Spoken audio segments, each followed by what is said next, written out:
Esa no es la palabra de ¿de acuerdo? Bien. Ok.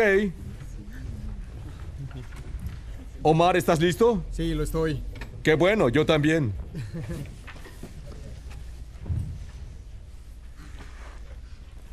Bien, vamos a examinar una institución gigantesca, el Estado. Y bien podría ser que en este recorrido muchos de ustedes se van a encontrar en conflicto. En este recorrido muchos estudiantes van a terminar descubriendo que han sido tomados cautivos por el mundo. Así que me encanta esta sesión. Tal vez a ustedes no. Entonces, vamos a comenzar viendo una definición.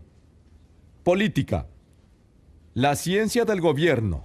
Esa parte de la ética que consiste en la regulación y gobierno de una nación o estado, para la preservación de su seguridad, paz y prosperidad, abarcando la defensa de su existencia y derechos contra el control foráneo o conquista, y la protección de sus ciudadanos y sus derechos, con la preservación y mejoramiento de su moral.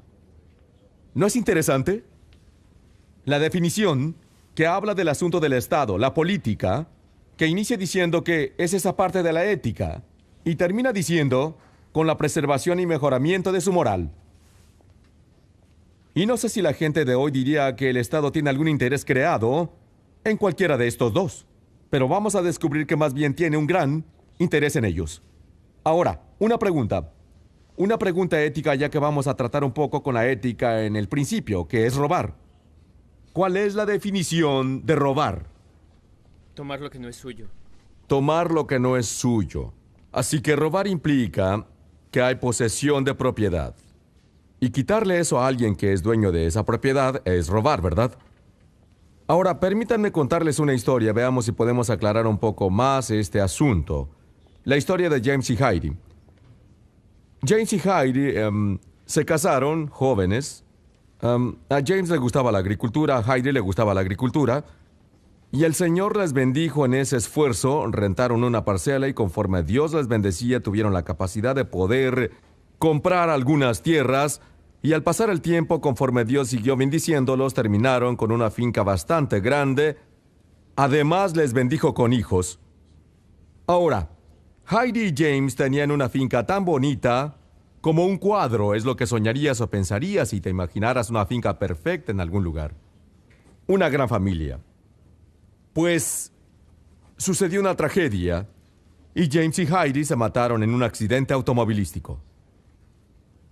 Ahora la hermana de Heidi se presentó para cuidar a los niños en medio de esta tragedia y mientras estuvo ahí, poco después de su muerte, se escuchó un ruido afuera y la puerta se abrió de golpe y una pandilla entró en la casa y empezó a llevarse las cosas, a llevarse la mitad de todo, la mitad de las cosas en la casa.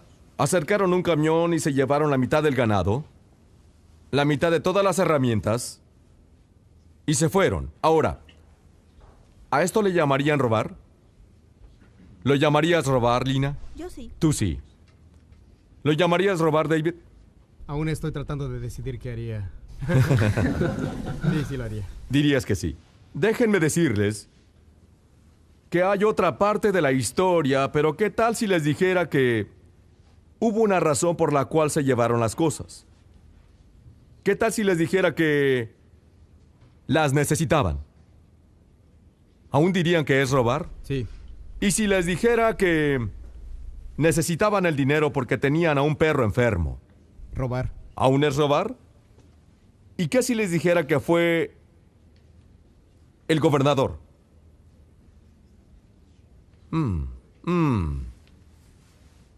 ¿Y qué tal si les dijera que el gobernador aprobó una ley que decía que él podía hacer eso? ¿Robar? ¿Aún dices que es robar? Sí, sí. ¿Saben que tenemos una ley como esa en América? Que le da al Estado el derecho, en ciertas situaciones, de quitarle a un hombre muerto la mitad de sus bienes. ¿Eso es robar? Estas son preguntas serias. Porque lo que estamos abordando y tratando de entender es esta esfera que Dios ha diseñado. Un modo de ayudar a entender esta esfera es por medio de preguntas de límites. ¿Puede el Estado robar? ¿Qué opinan? ¿Puede el Estado robar, Joshua? Parece que legalmente pueden. Legalmente pueden. Pero hablemos desde la perspectiva de Dios.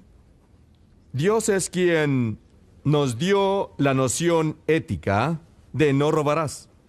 ¿Estamos de acuerdo? La pregunta delante de nosotros es si esta esfera puede robar.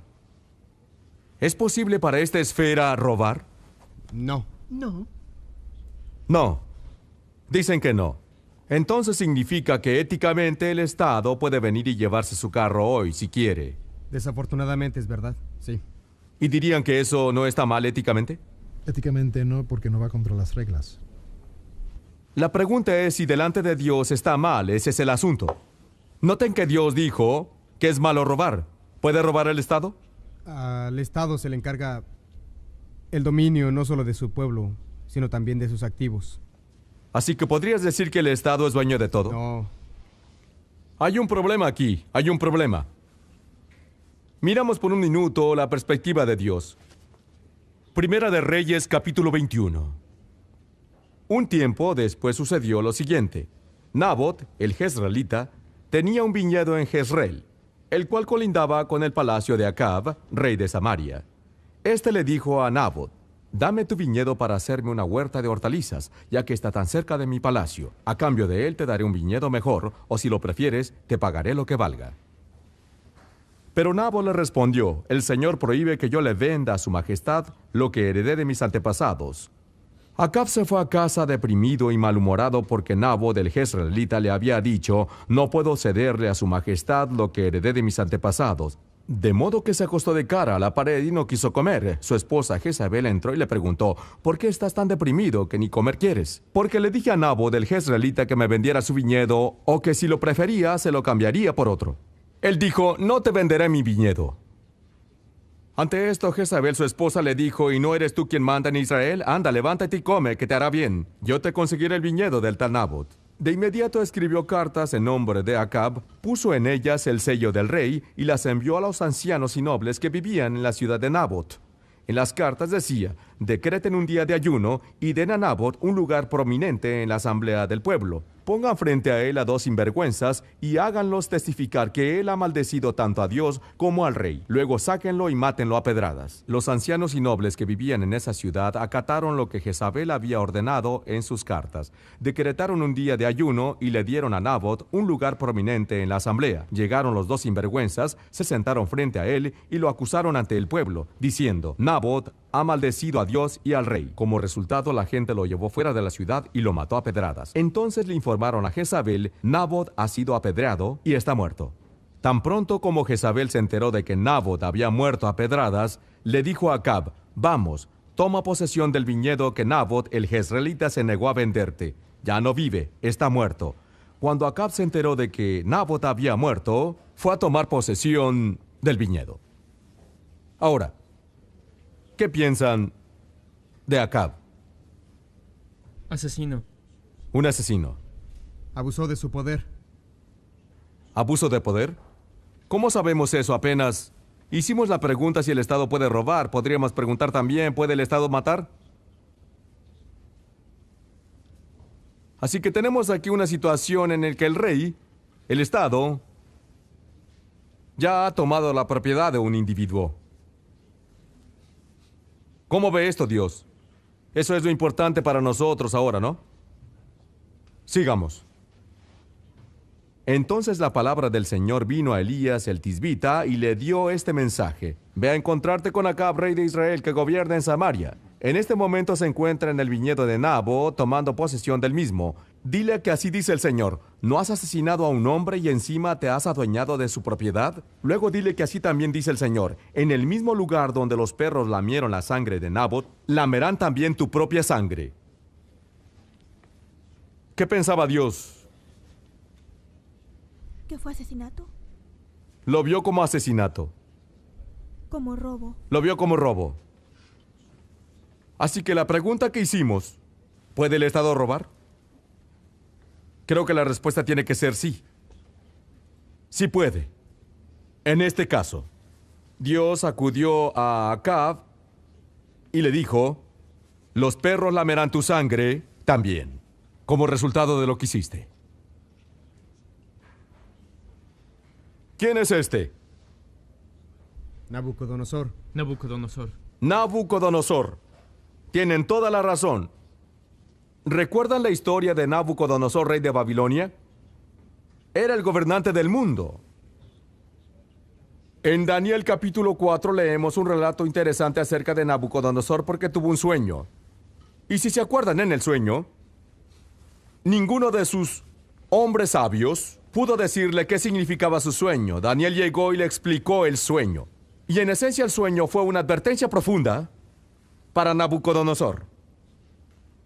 Si Nabucodonosor no reconocía que Dios era el soberano sobre los reyes, entonces sería echado fuera a comer hierba como el ganado. Fue una advertencia para Nabucodonosor. Si esa advertencia me hubiera llegado a mí, la hubiera recordado el resto de mi vida. Pero sigamos la historia ahora en Daniel capítulo 4. 12 meses después, mientras daba un paseo por la terraza del Palacio Real de Babilonia, exclamó: «Miren la gran Babilonia que he construido como capital del reino. La he construido con mi gran poder para mi propia honra». No había terminado de hablar cuando desde el cielo se escuchó una voz que decía: «Este es el decreto en cuanto a ti, rey Nabucodonosor. Tu autoridad real se te ha quitado. Serás apartado de la gente y vivirás entre los animales salvajes. Comerás pasto como el ganado y 7 años transcurrirán hasta que reconozcas que el Altísimo es el soberano de todos los reinos del mundo y que se los entrega a quien Él quiere». Ahora, la pregunta es, ¿realmente quién está en control? ¿Quién está a cargo en verdad? Dios. Exactamente. El rey de Babilonia creía que él era quien había creado todo esto, que era quien había edificado todo esto, e inmediatamente dice, estando aún las palabras en su boca, fue echado de entre los hombres. Sigamos. Pasado ese tiempo, yo, Nabucodonosor, elevé los ojos al cielo y recobré el juicio. Entonces alabé al Altísimo, honré y glorifiqué al que vive para siempre. Su dominio es eterno, su reino permanece para siempre.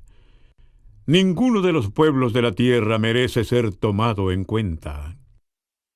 Dios hace lo que quiere con los poderes celestiales y con los pueblos de la tierra. No hay quien se oponga a su poder ni quien le pida cuentas de sus actos. Lo que nos interesa aquí es entender cómo es esta esfera. ¿Qué clase de diseño ha implementado Dios en el sistema social? ¿A dónde vamos? Ya que empezamos a ver unos cuantos textos de estos, veamos otros más. Proverbios 16, versículos 9 y 10. El corazón del hombre traza su rumbo, pero sus pasos los dirige el Señor. La sentencia está en labios del rey. Proverbios 21, versículo 1. En las manos del Señor el corazón del rey es como un río. Sigue el curso que el Señor le ha trazado. Daniel 2, versículo 21. Él cambia los tiempos y las épocas, pone y depone reyes, porque la Escritura le dice al faraón: te he levantado precisamente para mostrar en ti mi poder y para que mi nombre sea proclamado por toda la tierra. Lo que está delante de nosotros es la pregunta: ¿cómo se ve esta esfera? ¿Qué debo poner en esta esfera? A un rey. ¿Dónde debo poner al rey? En medio. En medio. ¿Qué más hay en esta esfera? La gente. Voy a decir y estar de acuerdo con ustedes que estoy convencido que Dios es quien se colocó a sí mismo en esta esfera. Y creo que hay una razón para ello. La razón es esta. Esta esfera puede llegar a ser el monstruo más terrible de todos. Y creo que esa es la razón por la cual Dios continúa recordándole al rey que está sujeto a Dios. No es el gobernante soberano sobre el mundo, que está sujeto a Dios. ¿Qué más hay en esta esfera? La gente. Y aquí tenemos este miembro múltiple, los ciudadanos. Y tenemos una relación entre ellos. Así que empecemos a observar esto y a analizar cómo se ve esta esfera, los roles y responsabilidades dentro de ella. Vamos a tener que abrir otro pasaje para ayudarnos. Vamos a ver 1 Samuel 8 por un momento. Voy a hacerles esta pregunta. ¿Por qué pidió Israel un rey? Vamos a mirar el texto y nos preguntaremos por qué pidió Israel un rey. Cuando Samuel entró en años, puso a sus hijos como gobernadores de Israel, con sede en Berseba. El hijo mayor se llamaba Joel, y el segundo Abías, pero ninguno de los dos siguió el ejemplo de su padre, sino que ambos se dejaron guiar por la avaricia, aceptando sobornos y pervirtiendo la justicia. Por eso se reunieron los ancianos de Israel y fueron a Ramá para hablar con Samuel. Le dijeron: tú has envejecido ya, y tus hijos no siguen tu ejemplo. Mejor danos un rey que nos gobierne, como lo tienen todas las naciones. ¿Por qué pidieron un rey? Andy. Porque su liderazgo estaba decayendo. Tienes razón. La forma del gobierno, su liderazgo, era corrupto. Así que lo que estaban haciendo venía a cambiar la forma del gobierno, la forma del liderazgo. ¿Cuál era la forma antes? Los jueces. Los jueces. La forma anterior, jueces. Querían deshacerse de esa forma y ahora querían una monarquía. Así que Israel pidió un rey debido a la corrupción de los jueces. Cuando le dijeron que querían tener un rey, Samuel se disgustó. Entonces se puso a orar al Señor. Pero el Señor le dijo: considera seriamente todo lo que el pueblo te diga. En realidad no te han rechazado a ti, sino a mí, pues no quieren que yo reine sobre ellos. Te están tratando del mismo modo que me han tratado a mí desde el día en que los saqué de Egipto hasta hoy. Me han abandonado para servir a otros dioses, así que hazles caso, pero adviérteles claramente del poder que el rey va a ejercer sobre ellos. Lo que Dios está diciendo: está bien, les daré otra forma, pero quiero que sepan cómo se verá esa forma. Una advertencia. Samuel comunicó entonces el mensaje del Señor a la gente que le estaba pidiendo un rey. Les explicó: esto es lo que hará el rey que va a ejercer el poder sobre ustedes. Les quitará sus hijos para que se hagan cargo de los carros militares y de la caballería, y para que le abran paso al carro real. Los hará comandantes y capitanes, y los pondrá a labrar y a cosechar y a fabricar armamentos y pertrechos. Esto va a ser algo enorme. También les quitará sus hijas para emplearlas como perfumistas, cocineras y panaderas. Se apoderará de sus mejores campos, viñedos y olivares, y se los dará a sus ministros. ¿Qué significa para el pueblo de Israel cuando Dios les advierte y dice: tomará lo mejor de vuestras tierras? Primicias. Las primicias. ¿A quién pertenecían? A Dios. Pertenecían a Dios. Este hombre ahora va a demandar lo que es de Dios. ¿Y qué va a hacer con ellos? Redistribuirlos. Y a ustedes les exigirá una 10ª parte de sus cosechas y vendimias para entregársela a sus funcionarios y ministros. ¿Qué significaba que el rey ahora tomara un 10º? Tomar un diezmo. El 10º. Y distribuirlo a quienes lo apoyan. Además, les quitará sus criados y criadas y sus mejores bueyes y asnos, de manera que trabajen para él. Les exigirá una 10ª parte de sus rebaños y ustedes mismos les servirán como esclavos. Sé que probablemente es difícil imaginar que el Estado quitará el 10%. Por lo menos. Una declaración interesante de parte de Dios, quien les advierte de lo que llegará a ser este gobierno. un monstruo, que te quitará a lo mejor tus primicias, te quitará el 10% de tus bienes, redistribuirá tus riquezas a otros. Les advierto, se volverán esclavos. Bien, esto nos trae una pregunta interesante. ¿Es soberano el rey sobre toda otra esfera? Y noten cuando miramos estas esferas, ¿es soberano el Estado sobre el resto de las instituciones sociales? Esta es una pregunta que Abraham Kuyper trató y elaboró un término que llamó soberanía de esfera. Déjenme explicar lo que significa. La soberanía de esfera dice que si Dios creó cada una de estas esferas para un propósito, Él las diseñó, creó los miembros, los roles, la responsabilidad y el por qué existen. La posición de Kuyper era que esto significa que estas otras esferas son soberanas en ese propósito, no que son soberanas en la forma en que usamos ese término con Dios. Pero son soberanas dentro de su esfera, por lo cual Dios las ha creado. La pregunta aquí es si en verdad el Estado, en su rol y responsabilidad, tiene gobierno soberano y control sobre estas otras. Vamos a ver una historia más y leer la perspectiva de Dios en cuanto a lo que significa que el rey empiece a suponer que tiene autoridad sobre otra esfera. Vamos a verlo en Segunda de Crónicas, capítulo 26. Creo que este es uno de los capítulos más tristes en la Biblia. Todo el pueblo de Judá tomó entonces a Usías, que tenía 16 años, y lo proclamó rey en lugar de su padre Amasías. Y luego el resto del capítulo habla de las cosas increíbles que hizo Usías. Dice, mientras Usías buscó a Dios, Dios le dio prosperidad. Versículo 4 dice, Usías hizo lo que agradaba al Señor. No hay muchos reyes de los que la Biblia dice eso. Así que aquí tenemos a este increíble joven, quien reina 52 años en Israel, haciendo lo recto ante los ojos del Señor, reconocido.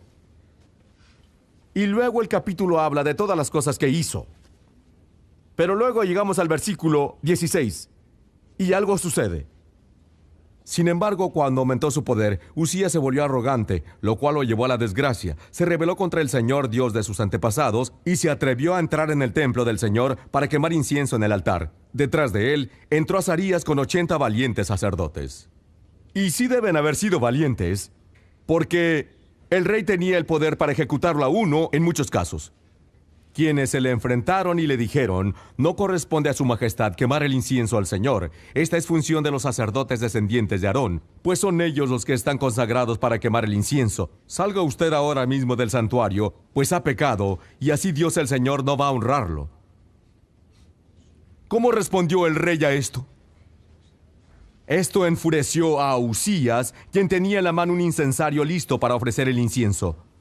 No es de sorprender que si un rey se vuelve poderoso y alguien desafía su autoridad y gobierno, que se va a enfurecer. Esto enfureció a Usías, quien tenía en la mano un incensario listo para ofrecer el incienso. Pero en ese instante, allá en el templo del Señor, junto al altar del incienso y delante de los sacerdotes, la frente se le cubrió de lepra. Al ver que Usías estaba leproso, Azarías y los demás sacerdotes lo expulsaron de allí a toda prisa. Es más, él mismo se apresuró a salir, pues el Señor lo había castigado. El rey Usías se quedó leproso hasta el día de su muerte. Tuvo que vivir aislado en su casa y le prohibieron entrar en el templo del Señor. Su hijo Jotán quedó a cargo del palacio y del gobierno del país. Perdió su gobierno. Entonces termina diciendo, los demás acontecimientos del reinado de Usías, desde el primero hasta el último, los escribió el profeta Isaías, hijo de Amós. Cuando Usías murió, fue sepultado con sus antepasados en un campo cercano al panteón de los reyes, pues padecía de lepra.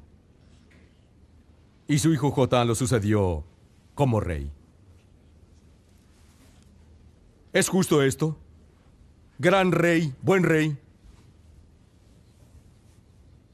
¿No trataba solo de hacer algo bueno? ¿No es bueno quemar incienso? ¿Cuál es el problema? ¿Por qué respondió Dios del modo que lo hizo? Esta idea de soberanía de esfera es vital para Dios. No sé si ustedes aún miran películas de vaqueros o no. Creo que las películas de vaqueros tenían cosas ciertas. ¿Entienden lo que digo de las películas vaqueras del oeste? Está bien. Déjenme describirles una escena y veamos si pueden captar que también las películas vaqueras representan esto. Aquí está la escena. A alguien lo persigue por el pueblo un pelotón. El perseguido da vuelta a la esquina, se para enfrente de la iglesia, salta de su caballo y entra corriendo a la iglesia. El pelotón da vuelta a la esquina, rechina parando en seco. Ah, los caballos no rechinan. Bueno, ¿qué hace el pelotón? Esperan afuera. ¿Entran corriendo a la iglesia? No, ¿no es increíble? ¿Que todos sabemos esto por intuición? ¿Por qué no se apresuran a entrar a la iglesia? Porque al inicio de la vida de Estados Unidos como nación, cuando se estableció un pueblo y en ese pueblo se apartaba un lugar para la iglesia, esa iglesia no estaba en tierra tejana, sino en tierra de Dios. Y el sheriff de Texas no tenía jurisdicción allí. ¿Entendimos la idea de soberanía de esfera? Algo ha cambiado. Algo ha cambiado drásticamente. Aquí está el diseño del Estado. Y les dejo a ustedes tomar el tiempo para mirarlo y estudiar los textos y la escritura que ayudan a entender cómo Dios ha diseñado este sistema social. Vamos a ver unos cuantos y primordialmente un pasaje, Romanos capítulo 13. Vamos a tratar el asunto de la delegación de autoridad y sumisión y el propósito de esta esfera y trataremos de partir de Romanos 13. Escuchémoslo. Todos deben someterse a las autoridades públicas, pues no hay autoridad que Dios no haya dispuesto. Así que las que existen fueron establecidas por Él. Por lo tanto, todo el que se opone a la autoridad se rebela contra lo que Dios ha instituido. Los que así proceden recibirán castigo, porque los gobernantes no están para infundir terror a los que hacen lo bueno, sino a los que hacen lo malo. Detengámonos un minuto. ¿Cuáles son algunas palabras claves en este texto? Palabras claves que ya no son conocidas. Someterse. Someterse, La autoridad. la autoridad. Las autoridades que existen, ¿de dónde vienen? Establecidas por Dios. Establecidas por Dios. Continuemos. ¿Quieres librarte del miedo a la autoridad? Haz lo bueno y tendrás su aprobación, pues está al servicio de Dios para tu bien.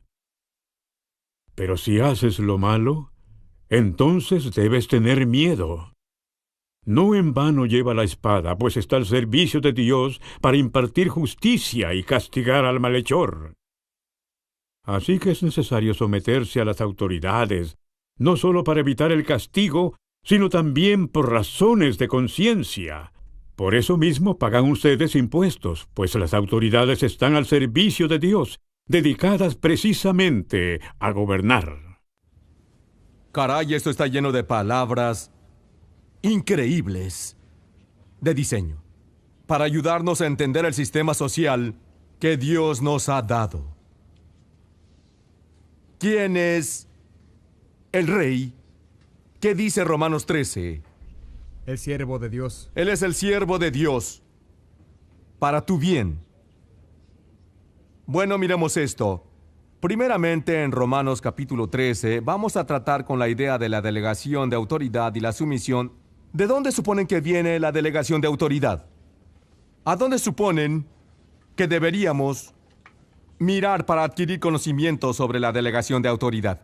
Recuerdan que debemos siempre voltearnos a contemplar el rostro de Dios. Él es la máxima fuente de toda verdad.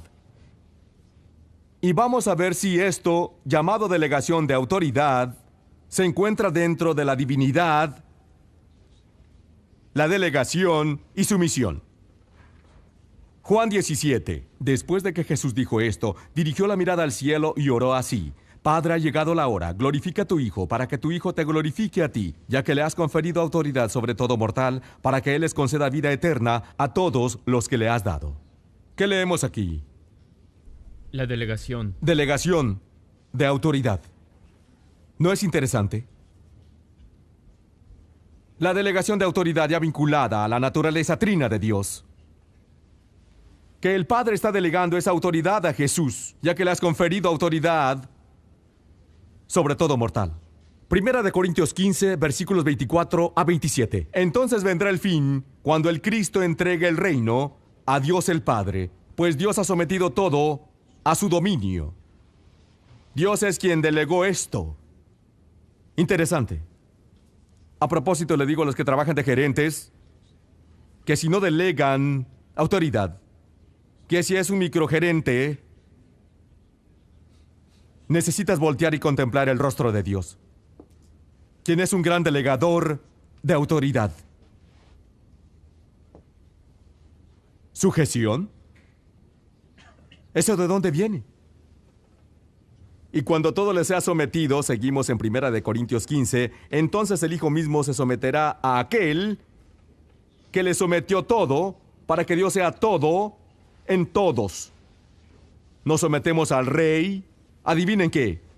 Vemos someterse a en la naturaleza trina de Dios.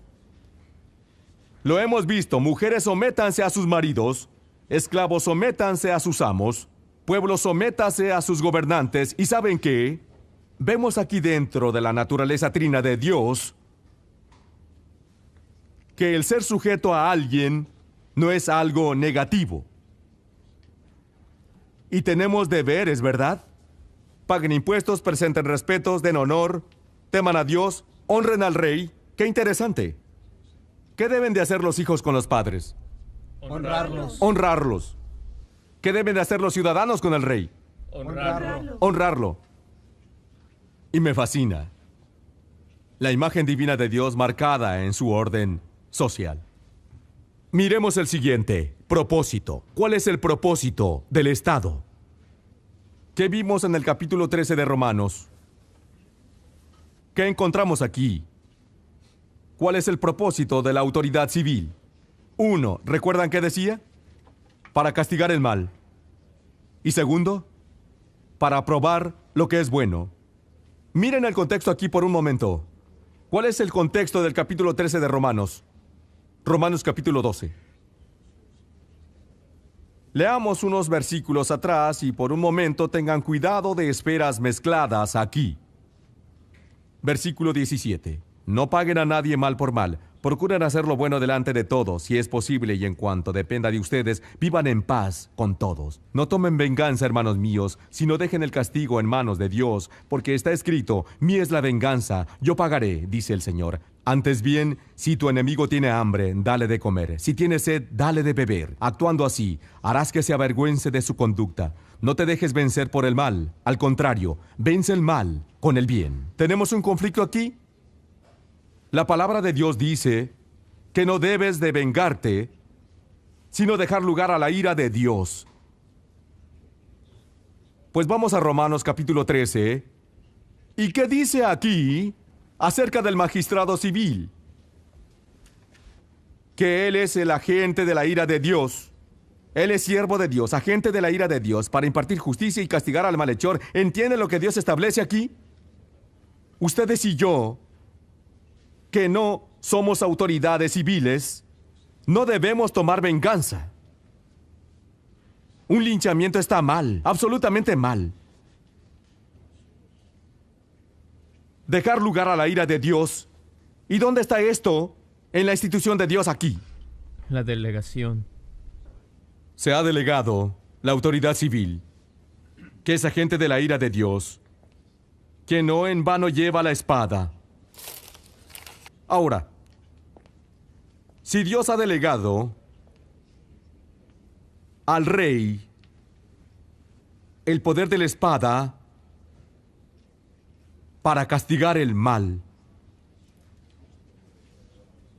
¿pueden entender por qué esta esfera puede volverse la esfera más monstruosa de las esferas? ¿No es controlada a propósito? Sí. Por cierto, en esta delegación de autoridad, ¿alguna vez se han preguntado por qué los policías llevan uniforme? ¿Por qué llevan placa? ¿Por qué prestan juramento? Cuando estuve en la Fuerza Aérea usaba uniforme. Hice el juramento. ¿Por qué hacemos esto? El policía no puede llevar la espada, ni el hombre militar puede llevar la espada, a menos que esa autoridad le haya sido delegada por aquel a quien Dios le ha delegado dicha autoridad. Por eso portamos placa, prestamos juramento y llevamos uniforme. Todo esto significa la correcta delegación de autoridad para llevar la espada. Entonces, si al magistrado civil le han sido dados estos dos propósitos, castigar lo malo y aprobar lo bueno, ¿qué significa para nosotros? ¿Qué está implícito aquí? Que hay bien y mal. Que hay bien y mal. Que la autoridad civil debe saber qué es. La autoridad civil debe saber qué es el mal y qué es el bien. Es exactamente correcto. Si no tiene la base correcta sobre la cual llamar a algo bueno o malo, puedo decirles rápidamente que decidirá qué es lo bueno. Y lo bueno será aquello de lo cual Dios nos advirtió en 1 Samuel 8. Será cualquier cosa que beneficie al rey. La base de la autoridad civil se fundamenta en la noción de ética, lo que es bueno y malo. Gobierna entonces basado en la ley, y toda la ley está basada en el concepto de ética, contestando la pregunta ¿qué es bueno y qué es malo? ¿Qué es la ley? ¿Cómo vemos la ley hoy? Veamos. Quizá no te guste la ley, pero tienes que tomarla en cuenta y a toda la gente que afecta. Nosotros somos nuestra ley. La ley son reglas que se obedecen para el beneficio de todos. Las leyes son para que estemos seguros y para mantener el orden. El mal. La ley es maligna. ¿Qué es la ley? Cualquier ley que no tiene espíritu de respaldo, debemos deshacernos de ella. En ocasiones, sinceramente, creo que las leyes están puestas para que la gente no pueda seguir adelante. La ley es si tiene suficiente dinero. Yo pienso que la gente tiene derecho a decidir y hacer lo que quiera, pero al igual que un niño, si les das licencia para hacer lo que quieran, no crecerán para ser ciudadanos de bien. La ley es un sistema de contratos sociales. Ideas para el máximo bienestar y hacer mejor al país. Creo que hay asuntos de poder y dinero, prestigio, que en cierto modo tuercen la forma en que funciona el gobierno. Pues San Pablo dice en la Biblia que la ley mata, pero el espíritu vivifica. No sé si haya otra área que nos produce más pasión y emoción como la que encontramos en el área de la política y el gobierno. Es interesante para mí, y volveremos a hablar de eso la próxima vez en otro recorrido. Pero algo ha sucedido porque la cuestión delante de nosotros es la cuestión de la ley de quién es y de dónde viene esa ley. Porque si el Estado empieza a decidir qué es la fuente de la norma ética, pronto nos vamos a encontrar en una de las situaciones más terribles de todas, porque el Estado lleva la espada. Porque en todo el mundo y a través de la historia se pueden ver las atrocidades que han sido cometidas por esta esfera. ¿Cómo llegamos ahí? Bueno, Rabí va a ayudarnos a explicarnos eso. ¿Cómo llegamos a donde estamos hoy? No ha sucedido sin advertencias. Eso es seguro. Si tuviera que adivinar ¿Qué fotografía estaba en el marco? Yo diría que era Friedrich Nietzsche, el filósofo alemán, cuando popularizó la frase Dios está muerto. Y Mogridge entonces dijo, si Dios ha muerto en el siglo XIX, dijo él, entonces vamos a vivir ya sea con megalomanía o erotomanía, el empuje por placer o el empuje por poder, el puño cerrado o el órgano masculino, Hitler o Hefner. Es exactamente lo que sucedió. Retrocediendo un poco antes de Nietzsche a Charles Darwin, en su libro El descenso del hombre, Darwin había dicho que si su marco naturalista se tomara como andamiaje para extrapolaciones metafísicas, juicios y más, dijo que la violencia que estallaría sería sin igual. Porque si el naturalismo es todo lo que tenemos, el hombre no es más que la naturaleza, entonces no tenemos marco moral alguno de referencia. Él habló de la violencia que vendría. Nietzsche dijo que el siglo XX llegaría a ser el siglo más sangriento de la historia como resultado de las ramificaciones filosóficas de la muerte de Dios. Entonces, ¿cómo llegamos ahí? Llegamos aquí comenzando con haber matado a Dios, luego matando la ética y ahora matando al hombre. ¿Entienden lo que sucede aquí? Cuando comenzamos a rechazar a Dios como parte de este sistema y el rey ya no es responsable ante él. Muy pronto su majestad el rey va a comenzar a determinar lo que él cree estar bien. Rommel dice, casi 170 millones de hombres, mujeres y niños han sido baleados, golpeados, torturados, apuñalados, quemados, privados de alimentos, congelados, aplastados o trabajados hasta morir, quemados vivos, ahogados, ahorcados, bombardeados o asesinados. Los gobiernos han dado muerte a ciudadanos y extranjeros desarmados y desvalidos. Aún Voltaire dice, aquellos que pueden hacer creer absurdos, pueden hacerle cometer atrocidades. Eso es lo que sucede cuando te desconectas de cualquier tipo de verdad absoluta. Si no hay verdad, entonces solo hay manipulación, porque la verdad está muerta, como vio Nietzsche claramente, solo hay poder. Ahora, si todo es poder, somos vulnerables a ser manipulados. Las patologías que existen dentro de esta esfera son gigantescas. El problema con las patologías en esta esfera es que terminan con fosas comunes y toda clase de atrocidades de las cuales habló Rommel. Así que contemplando esta esfera y pensando en las patologías que vimos ya en Usías, cuando el rey llega a ser poderoso, pronto comienza a pensar que puede regir sobre cualquier otra esfera que quiera.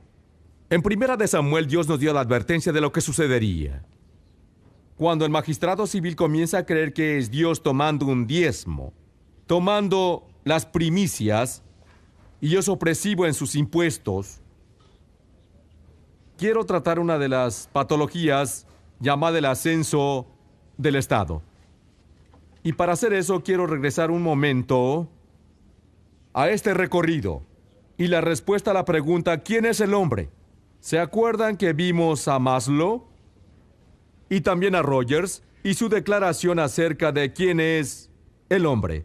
En principio, bueno y capaz de mejorar. Eso nos trajo a este asunto porque hay maldad en el mundo. Rogers dice, la experiencia me lleva a creer que las influencias culturales son el principal factor de nuestro comportamiento maligno. Maslow dice, la gente enferma es producto de una cultura enferma. La gente sana puede existir gracias a una cultura sana. ¿A qué nos lleva esto en términos de una visión humanista del hombre? En principio bueno y capaz de perfeccionarse. La salud mental se obtiene al ponerse uno en contacto consigo mismo, la autorrealización. Pero las instituciones sociales son las del problema. Son responsables de las acciones malignas del ser humano. Por esa razón, tenemos la clase de acciones sociales que hay hoy. Porque en cuanto el Estado empieza a creer que tiene el derecho y la obligación, si estos son los problemas, invertimos poder en esta institución para ganar el control de aquellas instituciones que causan maldad en la sociedad. Y el Estado, entonces, comienza a ascender en poder y comienza a pensar que tiene el poder de romper los límites soberanos de cada una de estas esferas. La soberanía de esfera se acaba. Y tenemos el ascenso del Estado. Y cuando el Estado comienza a ascender en poder, ya no reconoce soberanía de esfera alguna, sino comienza a suponer que tiene el derecho de absorber a todas las instituciones bajo su control y poder. Y eso nos lleva a un gran conflicto. ¿Cuál es el conflicto? ¿Cuál es el problema? Termina siendo un problema ético. El punto bíblico no es que nuestro problema se trate de un problema intelectual.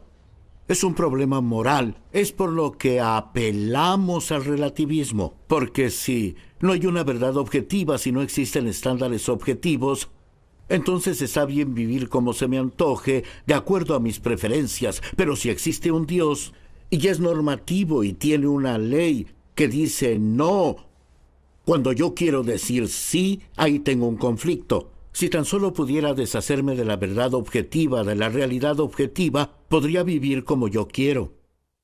Si tan solo pudiera deshacerme de la verdad objetiva, entonces podría vivir de la forma que yo quiero. ¿Cuál es el conflicto aquí? ¿Cuál es el problema? ¿De qué tenemos que deshacernos? De Dios. Dios. Él se convierte en el problema. Cuando el Estado empieza a ascender en poder, las restricciones y las ideas éticas de él ahora son el problema.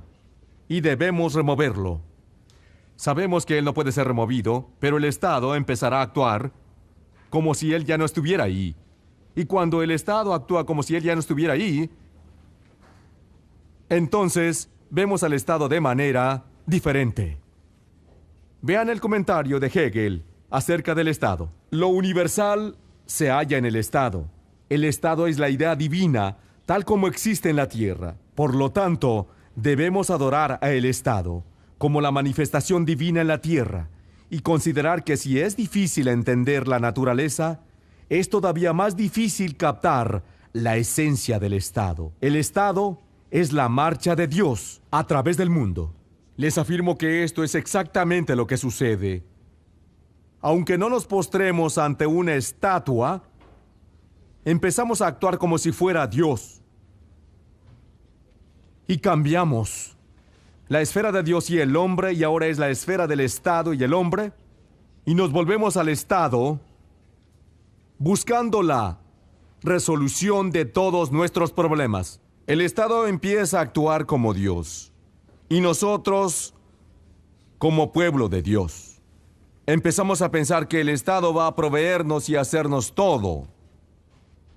Lo hemos comenzado a cambiar no solo del Estado que Dios diseñó, y el Estado es Dios, sino pronto comenzamos a mirar al Estado como nuestro Salvador que nos cuide en todo. El manifiesto humanista dice, ninguna deidad nos va a salvar, debemos salvarnos a nosotros mismos. Y esto está ahora ante todo expresado dentro del poder del Estado. Lo siguiente que sucede es que el Salvador del Estado de la nación es hallado insuficiente para salvarnos. Y por eso estamos ahora buscando cada vez más un Estado global que nos salve. Si no están conscientes de lo que se enseña en la academia en la actualidad, no entenderán tampoco qué tan dominante es esta idea que necesitamos un Estado global. Es enorme.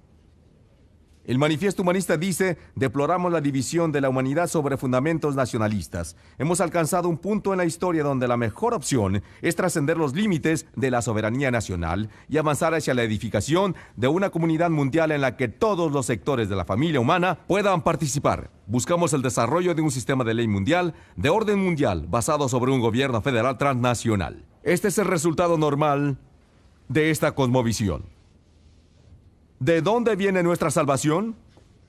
A las montañas levanto mis ojos. ¿De dónde ha de venir mi ayuda? Mi ayuda proviene del Señor, creador del cielo y de la tierra.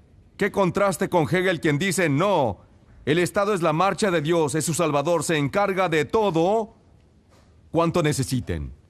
La salvación de los justos viene del Señor. Él es su fortaleza en tiempos de angustia. Buscamos cada vez más que el Estado sea nuestro Salvador, en lugar de que sea el Señor. ¿Por qué pidieron los ancianos un cambio en la forma del gobierno? Corrupción. porque la forma que tenían era corrupta. Pero adviérteles claramente del poder que el rey va a ejercer sobre ellos. Y entonces, ¿cuál fue su respuesta a esa advertencia? El pueblo, sin embargo, no le hizo caso a Samuel, sino que protestó: de ninguna manera. Queremos un rey que nos gobierne. Así seremos como las otras naciones, con un rey que nos gobierne y que marche al frente de nosotros cuando vayamos a la guerra. ¿Comprenden la gran importancia de estas palabras? Mírenlas. Un rey que nos gobierne y que marche al frente de nosotros cuando vayamos a la guerra. Son palabras especiales. ¿Se acuerdan cuando Moisés estaba encima del monte y la gente vino a Aarón y le pidió hacer una imagen fundida? Dijeron: tienes que hacernos dioses que marchen al frente de nosotros. Dijeron a Aarón: tienes que hacernos dioses que vayan delante de nosotros. ¿Qué significa vayan delante de nosotros? Bien, se encuentra en las Escrituras. Dios dijo a su pueblo: yo iré delante de ustedes. El Señor marchará la cabeza. El Dios de Israel les cubrirá la espalda. El Señor iba al frente de ellos en una columna de nube. De noche los alumbraba con una columna de fuego. Dios dijo a Samuel: no te han rechazado a ti, sino a mí, pues no quieren que yo reine sobre ellos. Uno de los asuntos claves que les reto a mirar, y mirar cuidadosamente. Quiero que el Estado haga algo porque simplemente me beneficia a mí y no me importa si el Estado roba a otra persona por mí. ¿Es ese el rol bíblico del Estado? ¿Eso no es violar un límite? Esas son las preguntas que nos debemos preguntar. Tenemos el privilegio de vivir en esta nación, en donde se tiene el privilegio de interceder e intervenir en las leyes que se hacen aquí. Y cuando nos unimos a aquellos que empiezan a mirar al Estado como el dador de toda cosa buena, es entonces cuando entramos en sociedad con el Estado, cuando empieza a violar la ley de Dios. Esas son las preguntas que debemos contestar. Padre, sabemos que al mirar atrás el panorama del papel del Estado y el ascenso del Estado a través de la historia, conocemos las atrocidades que están allí. Padre, pedimos que muestres delante de nosotros tu diseño, tu llamado, tus límites, para que podamos honrar al Rey, pero que podamos también estar de pie y señalar cuando es hora de decir: eso está mal. Hasta aquí y no más. Que no tengamos miedos, que seamos como los valientes sacerdotes que vinieron ante Usías y dijeron: está mal. Aunque había amenaza ahí para ellos mismos. Padre, que no retrocedamos para hacer lo correcto, para hacer el bien. En nombre de Jesús, amén.